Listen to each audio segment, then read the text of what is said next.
Hello everyone, स्वागत है आप सभी लोगों का कल्याण इंस्टीट्यूट यूट्यूब चैनल पे। इस चैनल के माध्यम से हम बीएड पाठ्यक्रम का विश्लेषण कर रहे हैं और आज हम इस वीडियो के अंतर्गत पाठ्य पुस्तकों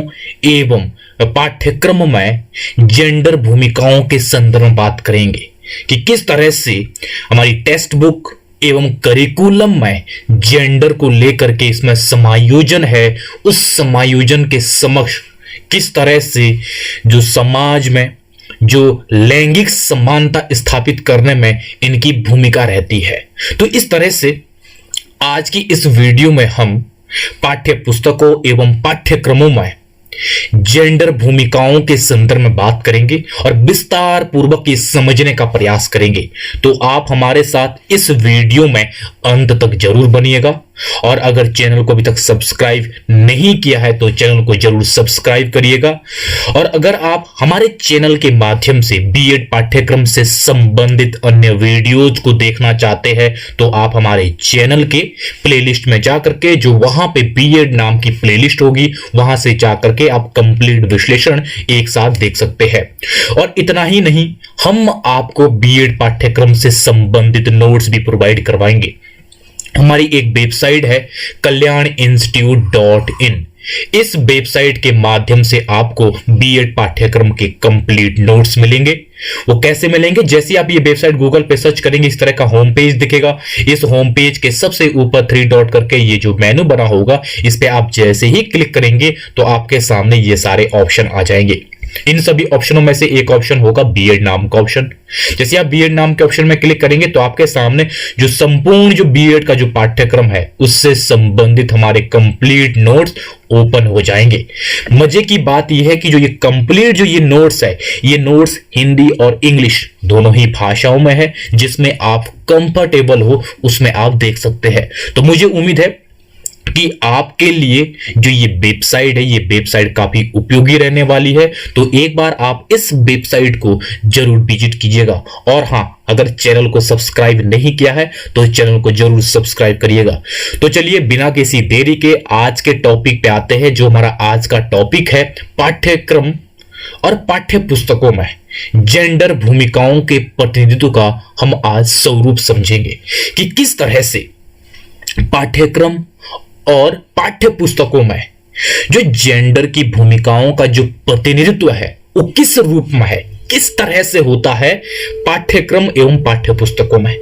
तो इसको एक एक करके यहां पे समझेंगे कि किस तरह से हमारी टेक्स्ट बुक और करिकुलम में जेंडर भूमिकाओं का प्रतिनिधित्व होता है।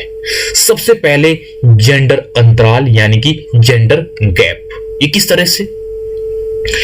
हमारी जो पाठ्य पुस्तकें होती है, जो हमारा करिकुलम होता है, वो भी छात्रों के बीच इस रूप में जानकारी को प्रस्तुत करता है और इस तरह से उनकी सोच को डेवलप करने का प्रयास करता है कि किस तरह से समाज में जो लैंगिक समानता है, लैंगिक समानता को इस परिपेक्ष में प्रोत्साहन करना है कि समाज में किसी तरह का भेदभाव ना हो सके, किसी तरह की ऊंच नीच ना हो जेंडर को लेकर के। तो इस रूप में भरपूर प्रयास किया जाता है कि किस तरह से टेक्स्ट बुक एवं करिकुलम के माध्यम से जो जेंडर गैप है उसको लेकर के बच्चों को पहले से किस संदर्भ में हम उनकी सोच को डेवलप कर सके कि जो समाज में जो जेंडर गैप है उस गैप को बताया जा सके, जिसके माध्यम से छात्र तथा विद्यार्थी ये समझ पाएंगे कि वास्तव में जो जेंडर है वो चाहे कोई भी जेंडर क्यों ना हो, उसकी समाज में, उसकी सामाजिक संरचना में और सांस्कृतिक संरचना में उसकी क्या अहमियत है, उसकी क्या जरूरत है, किस तरह से जेंडर चाहे कोई भी क्यों ना हो लेकिन वो दोनों इंपॉर्टेंट है। इसीलिए जो इन दोनों में जो समाज में जो विभेद होता है, जो इनमें मतभेद होते हैं, जो इनको लेकर के जो भेदभाव होते हैं, वो भेदभाव ना हो सके और इनमें समानता हो सके, जिससे कि समाज एक प्रगति की राह पर बढ़ सके। तो इस चीज को लेकर के पाठ्य पुस्तकों एवं पाठ्यक्रम में यह बताने का प्रयास किया जाता है कि जेंडर गैप क्या है वर्तमान स्थितियों में, और इस जेंडर गैप के माध्यम से किस तरह से विद्यार्थियों को शिक्षा प्रदान की जाए और विद्यार्थियों को इस संदर्भ में आगाह किया जाए कि किस तरह से ये चीज उचित नहीं है, और वो अनुचित चीजों को, अनुचित राह पर ना जा सके विद्यार्थी, जो समाज में पूर्वाग्रह से ग्रसित होकर के जो मिथ्या होती है, जो धारणाएं होती है, उनको लेकर के जो समाज में जो धारणा होती है उससे विद्यार्थी बच सके। और जो विद्यार्थी है वो आने वाला भविष्य तय करता है। तो इसी चीज को लेकर के पाठ्यक्रम एवं पाठ्य पुस्तकों में जो जेंडर को लेकर के जो अवेयरनेस है वो दी जाती है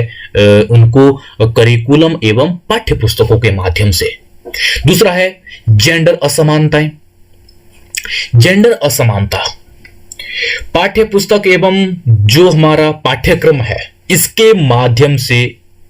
जो जेंडर को लेकर के समाज में असमानता होती है उस असमानता के बारे में बताया जाता है, उसको तार्किक एवं वैज्ञानिकता के साथ उसको विद्यार्थियों के समक्ष प्रस्तुत किया जाता है, जिसको लेकर के विद्यार्थी ये समझ सके ये उचित नहीं है। और इस संदर्भ में विद्यार्थियों के बीच उनके जो मानसिक स्तर पर इस तरह से उसका डेवलपमेंट किया जाता है ताकि उसमें तार्किकता का एक दृश्य हो सके और उनमें वैज्ञानिकता का विकास किया जा सके। जब वो विद्यार्थियों में तार्किकता एवं वैज्ञानिकता का विकास किया जाएगा तो ये कतई नहीं हो सकता है कि वो समाज की कुरीतियां एवं जो मिथ्या है उसकी चपेट में आ सकता है। तो जेंडर को लेकर के जो भी धारणाएं, जो भी मिथ्या होती है, जो असमानता होती है, जो उनके साथ भेदभाव होता है, उसके समक्ष विद्यार्थियों में तार्किकता एवं वैज्ञानिकता का विकास किया जाता है ताकि वो समाज में उन चीजों का खंडन कर सके। तो इस तरह से जेंडर असमानताएं भी इसके संदर्भ में पाठ्यक्रम एवं पाठ्य पुस्तकों में इसको लेकर के पर्याप्त एजुकेशन दी जाती है इसके माध्यम से विद्यार्थियों को। और तीसरा है लैंगिक संवेदनशीलता। जो भी जेंडर को लेकर के जो भी संवेदनशीलता होती है उस संवेदनशीलता को लेकर के भी पाठ्य पुस्तकों में और करिकुलम के माध्यम से विद्यार्थियों को एजुकेशन दी जाती है, जिससे उस संवेदनशीलता से विद्यार्थी परिचित हो सके और उस चीजों के संदर्भ में वो भरपूर मात्रा में वो नॉलेज इकट्ठी कर सके, जिससे कि वो शिक्षित हो सके उन चीजों के बारे में, ताकि जब वो इन चीजों का सामना कर सके तो इस संदर्भ में वो एक विवेकपूर्ण ढंग से वो डिसीजन ले सके, वो रिएक्ट कर सके उसके समक्ष। तो इस तरह से जो भी जेंडर को लेकर के जो संवेदनशीलता होती है उस संवेदनशीलता के समक्ष जो पाठ्यक्रम और जो करिकुलम होता है इसके माध्यम से विद्यार्थियों को एजुकेशन प्रोवाइड करवाई जाती है। और चौथा है महिलाओं संबंधित कानूनी प्रावधानों की जानकारी। ये किस तरह से जो पाठ्यक्रम होता है, जो हमारी पाठ्य पुस्तकें होती है, इसके माध्यम से महिलाओं को जागरूक किया जाता है और महिलाओं को किस तरह के कानूनी प्रावधान प्राप्त है उन कानूनी प्रावधानों को लेकर के भी इन पाठ्य पुस्तकों के माध्यम से विद्यार्थियों के बीच नॉलेज दी जाती है, जिससे कि विद्यार्थी को जागरूक किया जाए और महिलाओं के उनके हक और अधिकारों के बारे में बताया जाए। वो बताया जाता है शिक्षा के माध्यम से, जिसमें पाठ्य पुस्तक एवं करिकुलम का महत्वपूर्ण योगदान होता है, जिसमें उनको उनके अधिकारों, किस तरह से उनके जो अधिकार है कोई उनके अधिकार नहीं छीन सकता है और उनके साथ कोई भी भेदभाव नहीं कर सकता, उनका शोषण नहीं कर सकता है। तो इस तरह से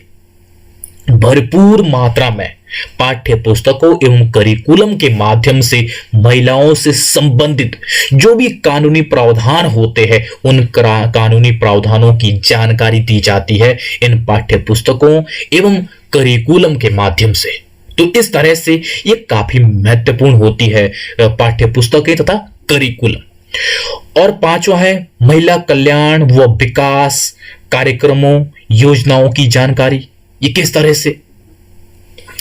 जो भी सरकार के द्वारा हो, चाहे केंद्र सरकार हो चाहे राज्य सरकार हो, जो ऐसी महत्वपूर्ण जो भी योजनाएं होती है जो महिला कल्याण के लिए महिला विकास के लिए जरूरी योजनाएं हैं जो चलाई गई है, वो चाहे केंद्र सरकार और राज्य सरकार के द्वारा क्यों ना हो, उन सब के बारे में भी पाठ्य पुस्तकों एवं करिकुलम के माध्यम से वो जानकारी लोगों के बीच दी जाती है। किस तरह से जो समय समय पर जो सरकार के द्वारा उचित योजनाएं चलाई जाती है जो महिलाओं के उत्थान के लिए होती है, ऐसे अनेकों अनेक कार्यक्रम हो सकते हैं जिससे क्या हो सके, समाज में जो लैंगिक असमानता है उस लैंगिक असमानता को समाप्त करने के लिए जो ये योजनाएं हैं ये योजनाएं चलाई जाती है। तो क्यों ना पाठ्यक्रमों एवं करिकुलम के माध्यम से उन योजनाओं को लोगों तक पहुंचाया जाए, क्योंकि जो योजना है योजनाओं का मकसद भी ये है कि किस तरह से समाज बेहतरी के राह पे कार्य करे। और जो हमारी शिक्षा व्यवस्था है, जो हमारा करिकुलम होता है, जो पाठ्य पुस्तकें होती है, उसका एक मकसद ये भी होता है कि किस तरह से समाज बेहतरी की ओर जा सके। तो इस तरह से क्योंकि वो योजनाएं एक विशेष तबके को दी गई है, विशेष तबके के जो बेहतरी के लिए जो कोई योजनाएं हो, जो कोई कार्यक्रम हो, तो उन सब को किस तरह से पाठ्य पुस्तकों के माध्यम से, करिकुलम के माध्यम से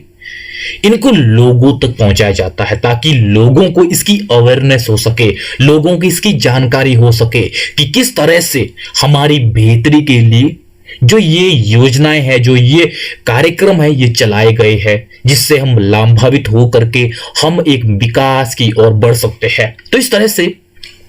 महिला कल्याण एवं विकास कार्यक्रमों को, योजनाओं की जानकारी ये पाठ्यक्रम एवं पाठ्य पुस्तकों के द्वारा लोगों तक पहुंचाई जाती है। और छठा है महिला सशक्तिकरण को बढ़ावा। जो पाठ्यक्रम एवं पाठ्य पुस्तकें होती है इसके माध्यम से किस तरह से महिलाओं को सशक्त किया जाए, किस तरह से महिलाओं को एक सशक्तिकरण के रूप में उनको बढ़ावा दिया जा सके,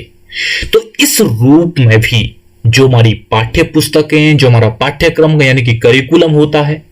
उसके माध्यम से ये भरपूर प्रयास किया जाता है ताकि महिलाओं को सशक्त किया जाए। जो महिलाओं में जो भेदभाव है, जो भी उनके जो दमन होता है, वो चीजें, उन चीजों से वो महिलाएं बच सके। तो इस रूप में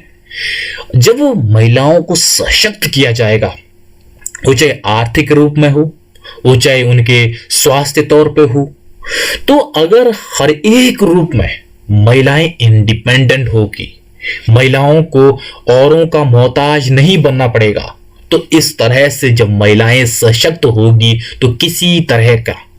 जो उनके साथ भेदभाव है, जो उनका अत्याचार है, जो उनके साथ नाइंसाफी होती है, वो नहीं हो पाएगी। तो इस तरह से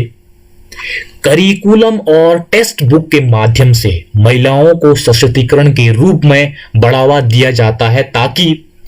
महिलाएं सशक्त हो सके और समाज में जो लैंगिक असमानताएं हैं उन लैंगिक असमानताओं को समाप्त किया जा सके और हमारा समाज बेहतरी की ओर बढ़ सके। तो इस तरह से जो करिकुलम और टेक्स्ट बुक है, इनके माध्यम से जेंडर भूमिकाओं का प्रतिनिधित्व इस रूप में होता है। तो इसको हमने